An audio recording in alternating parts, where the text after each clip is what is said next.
In the training grounds of the Survey Corps, the sun was setting, casting a warm glow over the scene. Aaron Yeager, usually the epitome of determination, had found himself in an unusual predicament. You see, deep down, he had a habit that sometimes took over his thoughts, one that wasn't so heroic. One quiet afternoon, much to Aaron's surprise, he found himself alone in the barracks. The others were busy elsewhere, leaving him to his own devices.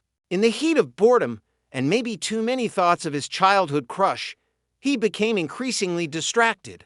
With a mischievous grin and a flicker of reckless ambition, he convinced himself that it was a good time to take care of business while no one was around. As Aaron sat on his bed in his room, fully engrossed in his moment of solitude, he had completely lost track of time. He didn't realize that Mikasa had returned early from her mission, looking for him to check on a strategy for their next outing. As Mikasa casually strolled through the barracks, she couldn't help but notice how quiet it was. She called out, opening the door to his room without hesitation. Aaron was in the middle of his moment when he heard her voice. Panic set in, and he scrambled to cover up, but it was too late.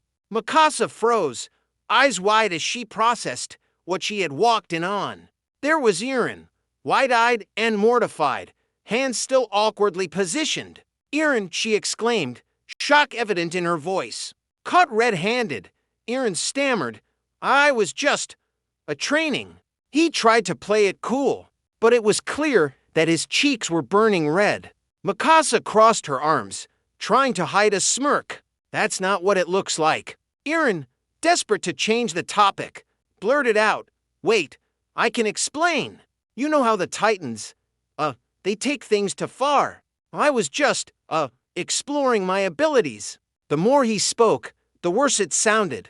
Mikasa raised an eyebrow, clearly amused now. "Is that what we call it now?" She could hardly contain her laughter, and despite herself, her serious demeanor was cracking. Aaron, mortified, sputtered several incoherent excuses, but none of them made any sense. "I swear I was just..." Mikasa, now fully laughing, interrupted him. "Well, it seems like your training went a bit too far, don't you think?" Finally admitting defeat, Aaron threw his hands up in surrender, a smile creeping onto his face. "Can you just not tell anyone?" Mikasa stepped closer, still chuckling, and said, "As long as you promise to keep your training to a less private space, we wouldn't want any more misunderstandings now, would we?" Aaron, relieved that Mikasa